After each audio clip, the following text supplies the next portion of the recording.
Hoje a TV Real Time 1 inicia uma série de entrevistas com vereadores que se predispõem a uma vaga na Assembleia Legislativa. A ideia é ouvir propostas, projetos e destinação de emendas para um eventual mandato no Parlamento Estadual. Essa é a contribuição que o Real Time 1 disponibiliza para você, internauta, o nosso webnauta telespectador. E o nosso convidado de agora, ele tem 10 anos de vida pública, 10 anos dedicado ao esporte de Manaus. Na Secretaria Municipal de Esporte foi gerente, diretor de departamento, também foi diretor executivo, até chegar ao cargo de subsecretário. Em 2020, garantiu vaga na Câmara Municipal de Manaus pelo PSC, com 4.666 votos. Vereador Caio André, muito prazer recebê-lo, seja bem-vindo ao Real Time 1, fique à vontade. O prazer é meu estar aqui, você, meu xará, Caio, com todos os ouvintes. Estou à disposição para falar dos projetos futuros, de tudo que a política do Estado do Amazonas tem a oferecer e este caboclo tem a oferecer, se eleito for e se for candidato a deputado estadual. Vereador, por qual razão o senhor quer uma vaga lá na Assembleia Legislativa? Qual o principal projeto que o senhor pretende apresentar no Parlamento Estadual? Bem, primeiro, Caio, o Parlamento Estadual carece de uma liderança política que tenha o esporte como bandeira. O esporte no estado do Amazonas e na cidade de Manaus estava muito abandonado e sem políticas públicas voltadas para esse público tão importante. Lembrando que o esporte ele não é só a questão dos atletas, mas da formação do caráter dos nossos jovens, das nossas crianças, e ajuda tanto na questão da saúde quanto da segurança pública e, como eu disse, na formação do caráter de nossos jovens. Vereador, o senhor, ao observar um problema, o senhor que é um parlamentar municipal, qual o principal problema que tem em Manaus hoje que a Assembleia Legislativa, os deputados, e caso o senhor seja eleito, pode vir a contribuir para a solução? Eu penso que a cidade de Manaus tem um potencial turístico enorme, mas nós carecemos primeiro de emprego e renda. E o turismo é uma forma que emprega muita gente e poderia ser utilizado de forma melhor na cidade de Manaus. E eu penso que o Parlamento Estadual, a Assembleia, pode auxiliar isso, criando políticas públicas. E essa é uma meta que eu tenho em mente para trazer para o nosso povo, principalmente do estado do Amazonas e da cidade de Manaus, uma formação turística e que nós possamos receber e fomentar essa economia na cidade de Manaus. Quando a gente leva esse mesmo questionamento a nível estadual, é até um pouco mais difícil, porque são muitos os problemas que o Amazonas enfrenta.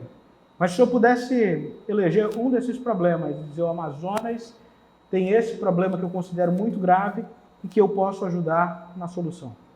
Caio, como eu disse, não é diferente da cidade de Manaus. O Amazonas tem fome. E como é que se mata a fome do nosso povo? Com emprego e renda. E o turismo, principalmente o turismo esportivo, da pesca esportiva, que nós temos o maior potencial do planeta, é uma saída para os nossos ribeirinhos, para os nossos irmãos do interior e para a cidade de Manaus. Se o senhor for confirmado pela convenção do seu partido, disputar essa eleição e ganhar, o senhor vai entrar numa nova legislatura e aí a gente observa um fenômeno, vereador. Boa parte dos deputados se rendem a um governo de plantão em menos de 90 dias. Qual é a sua explicação para esse fenômeno, pelo seu olhar que está de fora? Se o governador que eu estou apoiando, se o nosso grupo político estiver no governo do Estado, eu continuarei fazendo parte desta base. Mas se for um outro grupo e estiver fazendo como sempre fez, que é a velha política que nós estamos cansados de ver, o populismo, e aí eu estarei certamente, se eleito for e se for candidato, estarei caminhando na oposição. Isso sem sombra de dúvidas. Legal essa sua fala, o senhor já se compromete, se o seu grupo político não for eleito, a estar do outro lado do parlamento, do outro lado da bancada. Eu faço questão de dizer, eu tenho um lado. Eu tenho um lado, O meu lado é o do novo, de uma nova política, de uma nova forma de gestão. Já que o senhor falou de política partidária, eu vou abusar agora um pouco da sua análise política, da sua análise eleitoral até. Para entrar numa campanha é preciso se estruturar, o senhor já é vereador, sabe disso. E ao observar o seu partido, o PSC, o senhor acredita que faz quantos deputados estaduais? Eu sou presidente municipal do meu partido, faço parte dessas discussões e nós imaginamos que o PSC deva ter entre 190 mil votos a 220 mil votos, o que faz com que nós tenhamos, certeza não tem como ter, mas convicção de que o PSC faz no mínimo 3 deputados estaduais nessa legislatura. O vereador Caio André, pré-candidato a deputado estadual, está trabalhando para ter quantos mil votos nesse universo de 190? Eu sonho e trabalho e planejei para ter 25 mil votos. É difícil, é uma meta muito lá em cima, mas eu acredito que a partir de 15 mil votos, todos os candidatos do PSC estarão brigando por uma vaga. A imprensa sempre noticiou nesses últimos tempos que o parlamento estadual estava concedendo muitas medalhas, muitas homenagens à população, a algumas pessoas da população amazonense. Pelo seu ponto de vista, essa rotina, até que ponto ela atrapalha, até que ponto ela contribui para o desenvolvimento do trabalho que precisa ser feito dentro da Assembleia Legislativa? Caio, eu não acho que essa concessão de medalhas e honrarias atrapalhe o andamento do parlamento. No entanto, não ajuda. Isso, sem sombra de dúvidas. Eu não sou um vereador, posso dizer hoje que eu faço parte do parlamento municipal, que apresento um monte de projeto de lei. Quando fui candidato, não era essa a minha intenção. Eu acho que nós temos muitas leis, muitas concessões de honraria, muitas medalhas. Eu penso que nós temos que discutir os grandes problemas da nossa população. As pesquisas apontam um favoritismo entre Jair Messias Bolsonaro e Luiz Inácio Lula da Silva num segundo turno, eu estou me referindo. Se esse cenário for confirmado, o senhor vota em quem? Eu te confesso que eu ainda não tenho formado essa opinião. Eu não voto no PT, é difícil votar no PT, é difícil votar no Lula. Eu votei no presidente Bolsonaro, até fiz campanha para ele nas últimas eleições, porque representava o novo. Ainda é novo como ideia política, as ideias do presidente Bolsonaro, mas para o estado do Amazonas, a presidência atual não tem sido produtiva, nem tem trazido grandes obras ou grandes projetos para o Amazonas. E eu sou um amazonense acima de tudo. Eu confesso que eu não consigo encontrar nenhum nome hoje nesse sentido, que una o país, que ganhe o meu voto. Não sei o que vocês pensam em casa ou o que você pensa. Mas hoje, se fosse hoje, eu votaria novamente no presidente Bolsonaro, desde que ele se comprometesse com a Zona Franca de Manaus. Bom, agora vamos para as eleições estaduais que estão se aproximando. Esse pleito também tudo indica um pleito muito acirrado quando a gente fala de governo do Estado, porque a gente tem as pesquisas mostrando o Amazônio Mendes, Wilson Lima, Eduardo Braga, Ricardo Nicolau e depois demais candidatos que também participam ou se predispõem nesse cenário eleitoral. O senhor acredita que quem está no segundo turno? Eu acredito que o segundo turno deve, se nada acontecer daqui para as eleições, porque muita água ainda vai passar por debaixo dessa ponte, mas se as coisas continuarem caminhando dessa forma, eu imagino que o segundo turno deva ser disputado entre o governador Wilson Lima e o ex-governador Amazonino Mendes. Quando a gente observa esse cenário que também se avizinha para as eleições para o Senado, nós temos nomes importantes aí que estão nessa pré-disputa, nessa pré-campanha. A gente fala de Omar Aziz, que está lá no cargo, tem Arthur Vigílio Neto, ex-prefeito de Manaus, tem Coronel Menezes, que também se predispõe, tem Luiz Castro, Chico Preto. O senhor acredita que quem, de fato, é o favorito para essa vaga? Eu acredito que os favoritos são o senador Omar Aziz e o ex-prefeito Arthur Neto. Eu imagino que a eleição deva ficar, pelo menos neste momento, entre os dois, mas eu acredito que ainda pode haver uma surpresa. O Chico Preto tem subido muito nas pesquisas, é um cara novo, foi vereador, foi deputado, conhece também dos problemas da nossa cidade, do nosso estado, e pode surpreender. A gente começou a falar ainda há pouco sobre a Zona Franca de Manaus, citou aqui em relação às decisões de decretos presidenciais.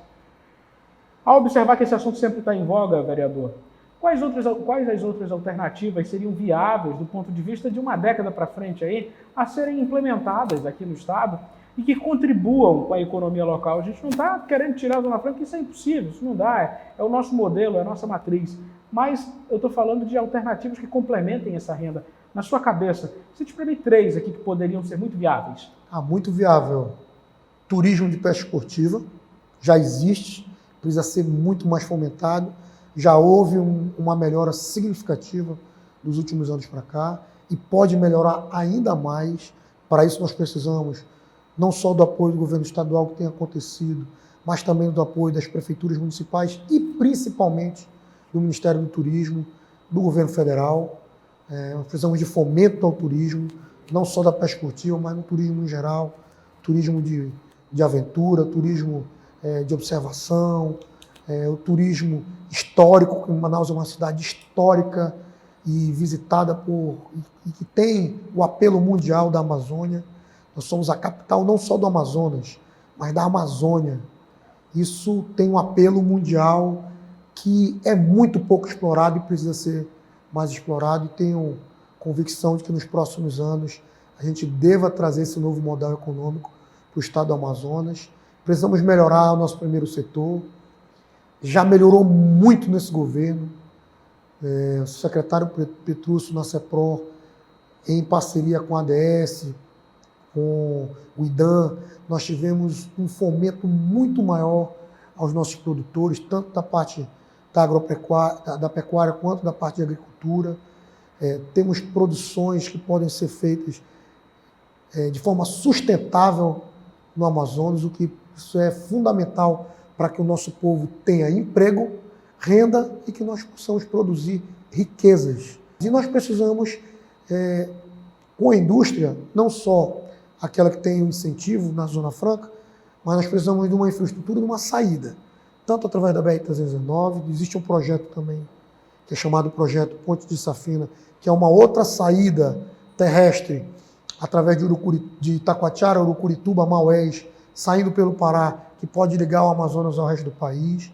Isso também é viável e pode fazer com que a nossa economia, que nossos produtos, sejam eles agrícolas, pecuários, até a questão turística e também os nossos produtos industrializados, seja da Zona Franca ou não, possam chegar ao grande mercado consumidor, que é o sul e sudeste do país. É isso. Bom, se o senhor for eleito deputado estadual, assim como é vereador e tem direito a emendas, também vai ter recurso para destinar a determinadas áreas.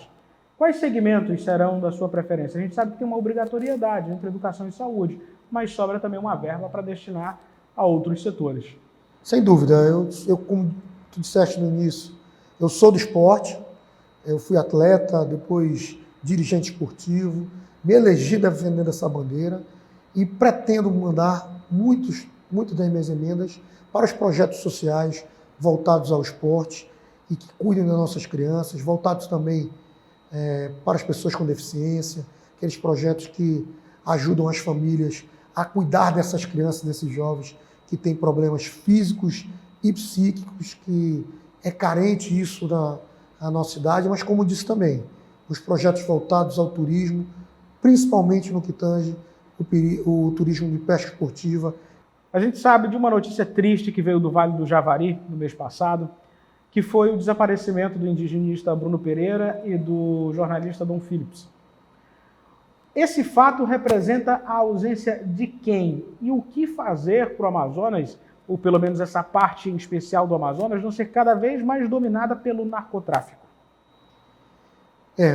O grande ponto está aí, narcotráfico, falta de políticas públicas para aquela região, principalmente na questão da FUNAI, do cuidado com a população indígena que vive, não só naquela região, mas em todo o estado do Amazonas. Mas isso representa, e isso é importante que a população saiba, a ausência de algo que a nossa população, como geral no Brasil todo, tem uma imagem, e aqui pode até parecer estranho, mas quem é o grande responsável pelas fronteiras do nosso país, e não diferente do Amazonas, que tem a maior região fronteiriça de todo o país, é a Polícia Federal. A Polícia Federal geralmente aparece nos telejornais com grandes operações, tem no seio da nossa população, e não poderia ser diferente, uma imagem de uma polícia séria, de uma polícia que faz as operações de forma correta, que isso acaba trazendo um ganho para o país, o que também é verdade, mas ela, neste ponto, até pela falta de investimento, pela falta de pessoal, ela é a grande responsável por esse buraco que nós temos, por esse vazio que nós temos em nossas fronteiras. Porque é de responsabilidade da Polícia Federal e do Exército Brasileiro a defesa das nossas fronteiras. E eu que conheço o interior, nós que caminhamos por essas águas, por esses rios, sabemos o quão é falho essa política da Polícia Federal e do Exército Brasileiro em proteger nossas fronteiras, principalmente no que tange também o narcotráfico.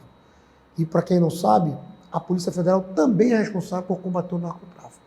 As polícias estaduais, não só do Amazonas, mas de todo o Brasil, acabaram tendo que, na ponta, nas cidades, tendo que exercer o seu poder de polícia em razão do que acontece com todas as drogas que entram no nosso país, quase que todas elas entram no nosso país através das nossas fronteiras. Isso é algo que precisa ser discutido, não só no âmbito dos municípios, não só no âmbito das assembleias legislativas, mas principalmente no Congresso Nacional, para que nós possamos criar e fomentar políticas públicas de proteção, de segurança das nossas fronteiras, principalmente no Amazonas.